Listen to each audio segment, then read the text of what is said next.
नमस्कार, तुम्ही बघत आहात प्रखर न्यूज। आगामी स्थानिक स्वराज्य संस्थांच्या निवडणुकीच्या पार्श्वभूमीवर बागलाण तालुक्यातल्या मुंजवाड गणामध्ये आता नवीन राजकीय समीकरण तयार होऊ लागले आहेत। याच गणातून पूनम राजेंद्र ठोके या उमेदवारी करणार असल्याचे संकेत मिळत आहेत। गाव पातळीवर वास्तव्यास असलेल्या शेती आणि मजूर वर्गाशी जवळीक असलेल्या तसेच सर्वसामान्य कुटुंबातील प्रत्येकाशी सल्लोक संपर्क ठेवणाऱ्या पूनम ठोके ह्या सामाजिक दृष्ट्या सक्रिय म्हणून ओळखल्या जातात। समाजातील सुखादुःखात सहभागी राहण्याची त्यांची वृत्ती पाहता स्थानिकांमध्ये त्यांच्या उमेदवारीची चर्चा रंगू लागली आहे।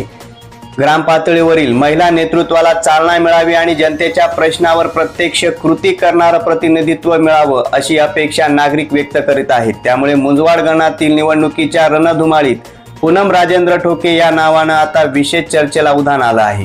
प्रखर न्यूज साठी भगवान पवारसह भैयासाहेब माळी सटाणा।